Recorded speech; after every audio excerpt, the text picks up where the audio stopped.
Hello. आज हम बात करने वाले हैं त्रिरत्न के बारे में। त्रिरत्न उसको इसलिए कहा गया कि वो मिलना मुश्किल है और उसकी प्रैक्टिस करना भी बहुत एक चित्त को एक ट्रेन करने की जो प्रक्रिया है उसके लिए ये एक त्रिरत्न महत्वपूर्ण है। तो त्रिरत्न पहले है बुद्ध रत्न, धर्म रत्न और संघ रत्न, ऐसे 3 रत्न हैं। तो रत्न इसलिए कहा गया कि एक जो मूल्यवान हीरा होता है उसको वो मिलना बहुत मुश्किल है। इसी तरीके से बुद्ध, धर्म और संघ, ये 3 रत्न जो है मिलना मुश्किल है। एक बुद्ध धर्म के अनुयायी होने के नाते या फिर बुद्ध की शिक्षा के प्रति श्रद्धा होने के नाते इन 3 रत्नों को समझना बहुत ज़रूरी है, क्योंकि इसी के आधार पर हम आगे बढ़ते हैं अपनी शील, समाधि और प्रज्ञा के साथ। तो पहला रत्न है बुद्ध रत्न, माने बुद्ध, जिसे संपूर्ण जागरूक अवस्था कहा गया। बुद्ध किसी व्यक्ति का नाम नहीं है, बल्कि वो एक अवस्था है जो कोई भी व्यक्ति अपने जीवन में प्राप्त कर सकता है। तो बुद्ध बनने के लिए हमें 6 पारमिता, उनका अभ्यास, या फिर 10 पारमिता, उनका अभ्यास करना पड़ता है। आगे की हमारा अगला सेशन जब होगा उस पर हम बात करेंगे पारमिताएं क्या होती है। लेकिन अभी तक तो ये समझे कि बुद्ध कोई भी व्यक्ति प्राप्त कर सकता है, बुद्धत्व कोई भी व्यक्ति बन सकता है, बुद्ध बन सकता है। और जब हम कहते हैं कि बुद्धम शरणम गच्छामि, मतलब मैं बुद्ध की शरण जाता हूँ। अब शरण जाने का अर्थ ये नहीं है कि बुद्ध की शरण हम गए, बुद्ध को हमने फूल हार अर्पण किए, अगरबत्ती अर्पण की और चलो हमारा काम हो गया, बुद्ध ही सारा देख लेंगे और हमें सारे दुखों से मुक्त करेंगे। ऐसा नहीं, बल्कि बुद्ध में जो निहित गुण है हम उस गुणों की शरण जा रहे हैं। सिद्धार्थ गौतम जिन्होंने बुद्धत्व प्राप्त किया, वो सिर्फ सिद्धार्थ गौतम की मनोबली नहीं है कि वही सिर्फ बुद्धत्व प्राप्त करेंगे, या फिर उन्होंने किया है। जब मैं कहता हूँ कि बुद्धम शरणम गच्छामि, मतलब भूतकाल में जितने भी बुद्ध हुए हैं, वर्तमान में जितने भी बुद्ध हैं और भविष्य में जितने भी बुद्ध हैं, उन सभी बुद्धों के गुणों को मैं शरण जाता हूँ और उनमें जो निहित गुण हैं, जैसे महाकरुणा, बोधिचित्त, प्रज्ञा, उन गुणों की मैं शरण जाता हूँ। तो शरण व्यक्ति की नहीं है, यह समझना बहुत हमें आवश्यक है। शरण व्यक्ति की नहीं है, व्यक्ति की गुणों की है। इसलिए बुद्धम शरणम गच्छामि। बुद्ध ने कभी ये नहीं कहा कि आप मेरी शरण आओ और मैं तुम्हारी सारी दुखों से मुक्ति दिलाऊंगा।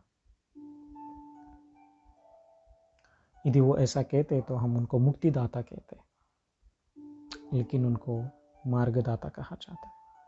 और अलग अलग उपदेशों में, माने अलग अलग सूत्रों में बुद्ध ने जो उपदेश दिए हैं वो उस व्यक्ति के मानसिक अवस्था के अनुसार दिए गए हैं। तो समझना चाहिए कि जैसे कि अंगुलीमाल है, अंगुलीमाल को बुद्ध ने इस तरीके से उपदेश दिया कि वो पूरी तरह से बदल गया। जैसे कि हमने सुना भी है, अंगुलीमाल एक बहुत ही क्रूर डाकू हुआ करता था और उसने अपने आचार्यों के पास जाके, किसी आचार्य ने, माने उसके गुरु ने बताया था कि तुम 1000 उंगलियों की माला अपने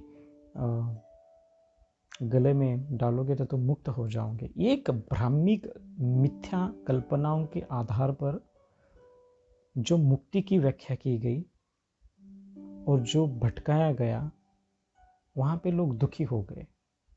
और अंगुलीमाल सही में दुखी था तो उसको मुक्त होना था।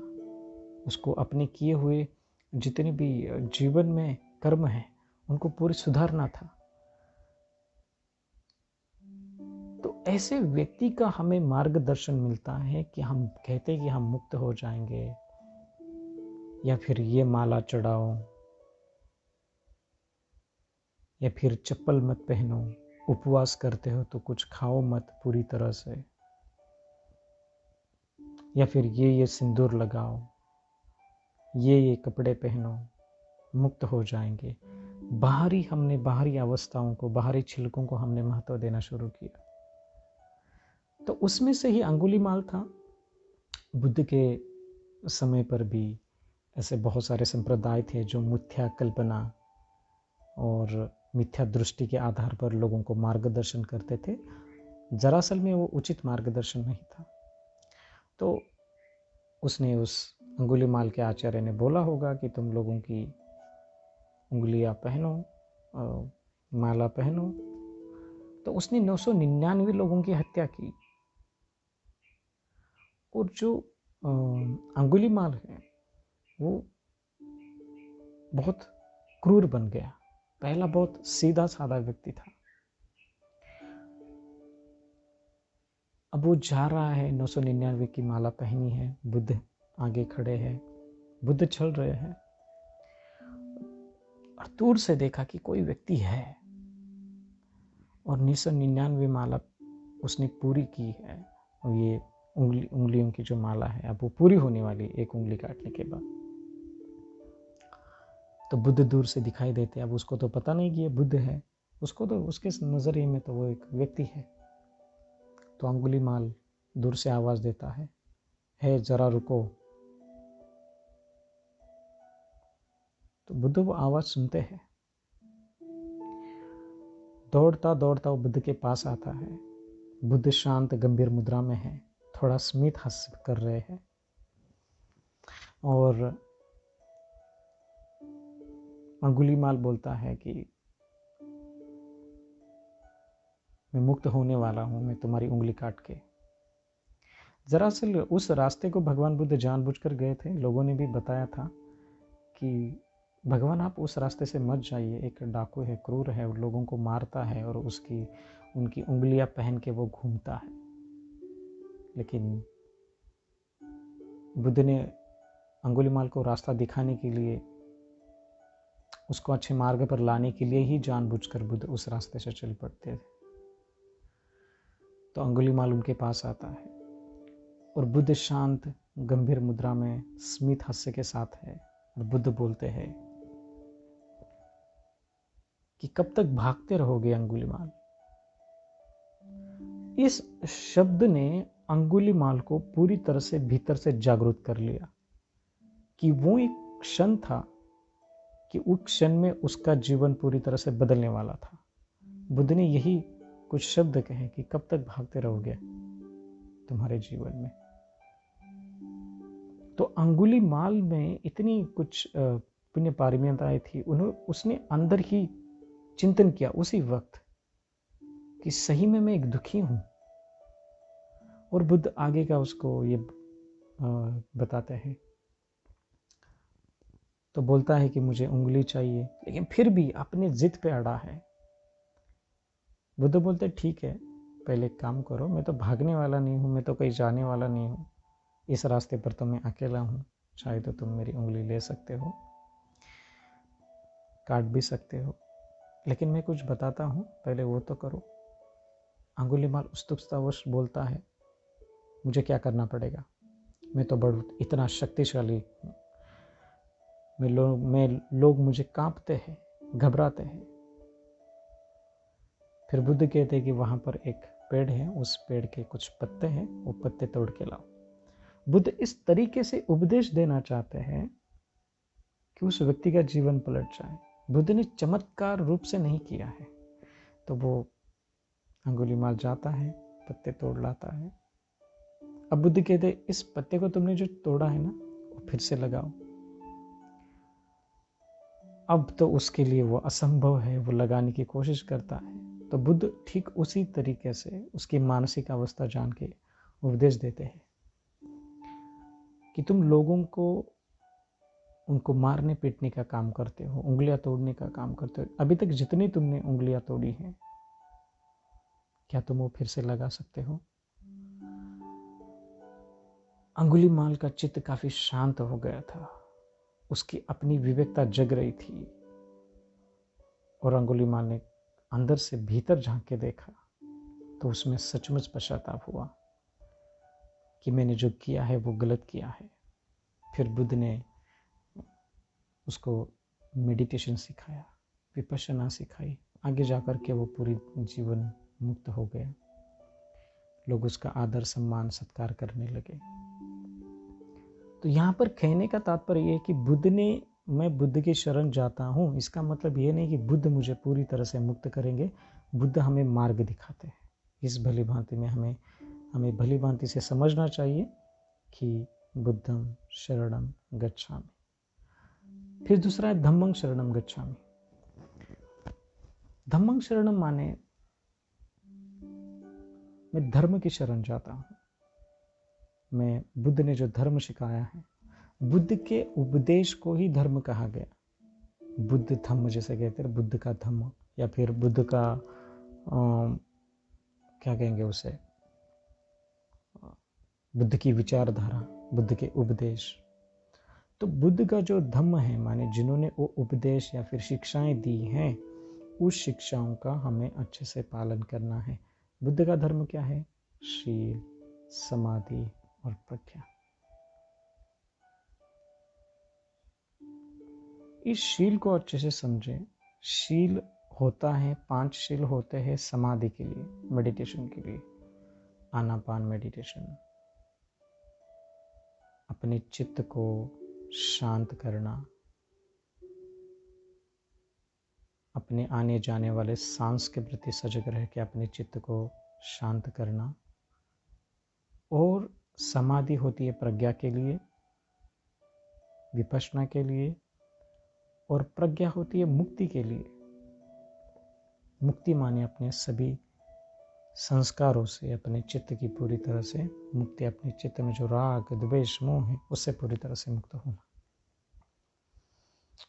तो इसी माने में धम्मं शरणं गच्छामि, मैं बुद्ध ने जो धर्म सिखाया यही धर्म है, यही बुद्ध की शिक्षा है, वही हमें मुक्ति दिलाएगी। कैसे? उस शिक्षा का पालन करके। तो बुद्ध को एक भेषज माने एक वैद्य के रूप में माना गया, एक डॉक्टर के रूप में माना गया। फिर धर्म है, एक मेडिसिन की भांति है, और जो संघ है वो एक नर्स की भांति है। तो खूब समझना है कि धर्म ही है, बुद्ध की शिक्षा, ये सारे ग्रंथ है, भिक्षु संघ है, उनसे हम वाणी सुनते हैं, उनसे हम बुद्ध के सूत्र सुनते हैं, हम खुद पढ़ते हैं, उस पर धीरे धीरे चिंतन करते हैं। विपश्यना, समता, मेडिटेशन, दान की पारमी, शील की पारमी, शांति की पारमी, वीर्य की पारमी, इन पारमिताओं को अपना पुण्य संभार, प्रज्ञा संभार बढ़ा के हम आगे बढ़ते हैं, तब जाकर के बुद्ध तो प्राप्त होता है। तो ये धर्म ही ऐसे है। बुद्ध के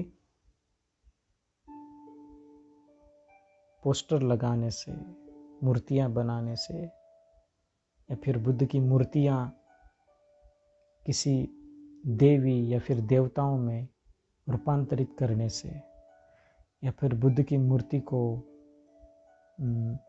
ब्लास्ट करने से,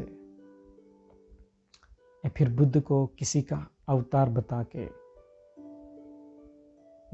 उनकी शिक्षा पूरी तरह से मिटाने का, या फिर उस शिक्षा में संभ्रम निर्माण करने से बुद्ध खत्म नहीं होते। बुद्ध हमारे लिए तब तक जीवित है जब तक उनकी विचारधारा, उनके ग्रंथ और उनकी विचारधाराओं को चलाने वाला वर्ग, जो गृहस्थ भी है, जो भिक्षु है, और खास करके ये तो बाहरी ऊपर कहने के लिए शिक्षा क्या है? 4 आर्य सत्य, अपने चित्त को पूरी तरह से प्रशिक्षित करने के लिए। दुख है, दुख का कारण है, निवारण है और उसका मार्ग है। और वो होता है सम्यक ध्यान से, मेडिटेशन से। हमने बाहर कितने भी बहुत भारी भारी आलम्बन पर हमने कुछ भी कर लिया, लेकिन भीतर हम शांत नहीं हैं। हम चाहे कितने भी खुद को संप्रदाय, कितने भी खुद को बुद्धिस्ट, कितने भी खुद को धार्मिक कहते फिरे, जिस देवी देवता, इष्ट देवता, बुद्ध, जो भी हमारे भगवान जिसको मानते हैं, हमने बाहरी छिलकों को महत्व दिया और अपने चित्त अंदर से समाधानी नहीं है, शांत नहीं है, तो फिर हमने कुछ पाया नहीं। तो जो भी है उसका सार समझे। बुद्ध धर्म का सार ही है अपने चित्त को प्रशिक्षित करके उस चित्त में जो राग, द्वेष और मोह है वो पूरी तरह से निरस्त करना। तो धर्म हमारे लिए इसलिए धर्म रत्न है कि वो मिलना मुश्किल है। तो आर्य अष्टांगिक मार्ग, 4 आर्य सत्य, 4 ब्रह्म विहार हो, 37 बोधि पक्षीय धर्म में ये बटा हुआ है। 84,000 उपदेश है बुद्ध के।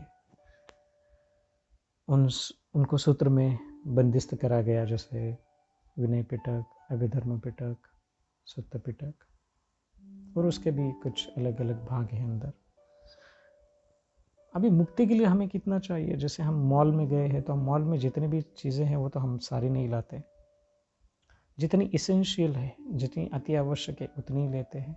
तो अभिधर्म में बुद्ध ने जो कुछ कहा है मेडिटेशन के बारे में, ध्यान के बारे में, उस अभिधर्म का अभ्यास करना चाहिए और साथ में शीलों का पालन करना चाहिए, और साथ में ऐसे कुछ सूत्र और कुछ उपदेश भी है, उन उपदेशों का पालन करना चाहिए, उनसे सीखना चाहिए। भले ही वो उपदेश जो है वो बुद्ध के काल के हैं, उस टाइम पे राजा महाराजा है, और फिर हम बोलते हैं उसको रिलेट कैसे करेंगे? रिलेट कर सकते हैं। बुद्ध उस टाइम पे है तो वो राजा महाराजा उनके उदाहरण देते हैं, रथ के उदाहरण देते हैं। ऑब्वियसली उस टाइम पे वो वैसा कालखंड ही था। आज 21वीं शताब्दी है। बुद्ध की शिक्षा को उसी माइंडसेट से हमें लेना चाहिए जिस माइंडसेट में हमें 21वीं शताब्दी में लेना चाहिए। तो इसलिए धम्मं शरणं गच्छामि, मैं धर्म की शरण जाता हूँ। जो बुद्ध ने जो शिक्षा दी है उस शिक्षा के प्रति पूरी तरह से अपनी काया, चित्त और वाणी से समर्पित करता हूँ, ताकि मैं उस शिक्षा का पालन या फिर उसका गंभीरता से अभ्यास करके अपने चित्त को निर्मल करूँगा। और बुद्ध के धर्म जानने के लिए हमें बहुत स्कॉलर या फिर लिखा पढ़ा होने की ज़रूरत नहीं है, बहुत हमें डिग्री मिले, पीएचडी मिले, ऐसा नहीं है। हम जितने हैं उतने में समाधानी हैं। उचित मार्गदर्शक, उचित आचार्य, एक ऐसे भिक्षु या फिर ऐसे आचार्य जो प्रशिक्षित हैं, साधना कर रहे हैं और लोगों को भी सिखा रहे हैं, उनके पास बुद्ध धर्म का ज्ञान भरा पड़ा हुआ है, ऐसे आचार्यों से मार्गदर्शन लेना चाहिए। तो धम्मं शरणं गच्छामि। अब है संगम शरणं गच्छामि। संघ किसे कहते हैं? आर्य लोगों का संघ। आर्य माने आर्य समाज की बात नहीं हो रही है, ना ही आर्य किसी जाति संप्रदाय की मान्यता के बारे में बात हो रही है। आर्य माने ऐसा व्यक्ति जो अपने चित्त को धीरे धीरे धीरे निर्मल करता जा रहा है। बुद्ध के समय पर ऐसे कुछ शब्द हुए जैसे हमारी आजकल की टेक्नोलॉजी है, कंप्यूटर आए, इंटरनेट आया, फ़ोन आए, तो नए नए शब्दों की निर्मित हो गई, जैसे data, wifi, cover pad, keyboard etcetera. ठीक वैसे ही बुद्ध के समय जब बुद्ध ने बुद्धत्व प्राप्त किया, सिद्धार्थ ने, तब ऐसे कुछ शब्द आए कि उन शब्दों को निर्माण करना पड़ा। वाकई में वैसे कुछ शब्द थे नहीं, जैसे निर्वाण हो या फिर कुछ ऐसे शब्द हैं, निब्बान, उसकी व्याख्या किस तरीके से करें, शांति की व्याख्या कैसे करें, शांति की व्याख्या कैसे करें। तो इस मायने में समझना चाहिए कि कुछ ऐसे शब्द आए उस शब्दों को हमें उसी भली भांति समझ में शुद्ध तरीके से लेना चाहिए। तो संगम शरणम गच्छामि, ऐसा संघ जो उपासक, उपासिका, भिक्खु और भिक्षुनी, ऐसे 4 प्रकार के संघ होते हैं। उनमें जो व्यक्ति अपने चित्त को धीरे धीरे धीरे निर्मल करता जा रहा है, उसे व्यक्ति को संघ कहा गया। और संघ हमारी एक नर्स की भांति है जो हमारी केयर करता है, एक दूसरे को धर्म का, माने बुद्ध ने जो धर्म सिखाया उनका संदेश पहुंचाता है, एक दूसरे की सहायता करता है। तो संघ माने भिक्षु संघ, भिक्षुओं का आदर सम्मान करना, क्योंकि ऐसी ही परंपरा जो है शुद्ध रूप से पिछले 2500 साल से वो चलती आई है, शुद्ध रूप से चलती आई है।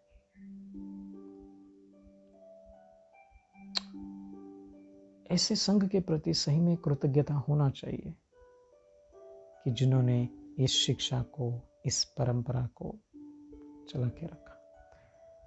तो संघ भी ऐसा होना चाहिए जो आपस में रहे, प्यार से रहे, साथ में साधना करे, और जो गुरु शिष्य परंपरा के अनुसार परंपरा चलती आई है उसका जो निरंतरता है, उसकी निरंतरता बनाए रखे। तो इसी माने में संगम शरणम गच्छामि, और मैं त्रिरत्न को शरण जाता हूँ। कब तक जाऊंगा? बुद्धत्व प्राप्ति तक। बुद्धं शरणं गच्छामि, धम्मं शरणं गच्छामि, संघं शरणं गच्छामि। और हमारा आत्मसमर्पित भाव भी अपने काया, चित्त और वाणी से होना चाहिए। मैं बुद्ध को प्रणाम करता हूँ, मैं धर्म को प्रणाम करता हूँ, और मैं संघ को प्रणाम करता हूँ। शरण जाना मतलब अपने आप की शरण जाना, अपने आप को अंतर्बोध तक पहुंचाना साधना के आधार पर। और शरण इसलिए जाना है कि मैं ही अपना खुद मालिक हूँ। अत्ता ही अत्तनो नाथो, अत्ता ही अत्तनो गति। हम आपके ही नाथ हैं, हमारे खुद के नाथ हैं, और हम ही अपने दुखों से मुक्त हो सकते हैं। भला कोई हमें दूसरा मार्गदर्शन करे, जैसे बुद्ध ने हमें किया। तो शरण जा रहा हूँ बुद्ध के गुणों की, सद्गुणों की, धर्म में जो गुण है, संघ में जो गुण है उनकी। और शरण भी इसलिए जा रहा हूँ कि मैं अपने विकारों से इतना ग्रस्त हूँ, अपने चित्त में इतने, किसी ने कुछ मेरे धर्म के ऊपर बोला तो मैं गुस्सा हो गया, किसी ने मेरे अहंकार या फिर किसी ने मुझे गुस्सा किया तो मैं क्रोधित हो गया, किसी ने मेरे अहंकार को चोट पहुंचाई तो मैं क्रोधित हो गया। कब तक चलता रहेगा? कब तक भागते रहेंगे हम अपने दुखों से? ऊपर ऊपर हम समाज में अशांति फैलाने की कोशिश कर रहे हैं। भीतर क्या हो रहा है? हम एक मनुष्य है। एक मनुष्य को क्या चाहिए? चाहे हम ये बुद्ध धर्म संघ एक और रखें, लेकिन एक मनुष्य होने के नाते हमें क्या शिक्षा मिलती है? आपस में साथ में रहे, मिलजुल कर रहे, चाहे हम संप्रदाय, मान्यता, धर्म, जिससे भी हम अपना व्यक्तिगत रूप से हम पालन कर रहे, वो अपने तक ही सीमित रखे। ना ही हम समाज में ऐसी अशांति फैलाए कि जिसमें झगड़ा हो, जिसमें एक दूसरे को देके मनमुटाव हो। क्यों ना हम एक साथ में रहे, अपने व्यक्तिगत धर्मों का, मूल्यों का, अपनी शिक्षाओं का शुद्ध रूप से पालन करके एक दूसरे धर्म, संप्रदाय, मान्यताओं का आदर तथा सम्मान करके हम निश्चित रूप से अपने अपने धर्म के तत्वों के साथ, अपनी अपनी संप्रदाय तथा मान्यताओं के तत्वों के साथ जिस तरीके से मुक्ति की व्याख्या की है, हमारे लिए एक बुद्धिस्ट होने के नाते मेरे लिए मुक्ति की व्याख्या अपने समस्त विकारों से मुक्त होना है। भले ही वो अलग अलग संप्रदाय में, मान्यताओं में उसका अलग अलग तरीके से उसकी व्याख्या की गई है, तो वो मानते हैं तो माने, उनकी अपनी एक श्रद्धा है, लेकिन मूल तत्व क्या है? हम एक मनुष्य है, और मनुष्य है तो हमें आपस में एक एकता के साथ, प्यार के साथ, समत्व भाव के साथ रहना है, न कि किसी और के प्रति मनमुटाव हो और अपने प्रति अहंकार हो। ये एक समाज को या फिर एक मनुष्य समाज को शोभा नहीं देता। तो हम अपने मूल्यों का, अपने तत्वों का आदर तथा एक दूसरे के तत्वों का आदर सम्मान करके हम आगे बढ़ सकते हैं।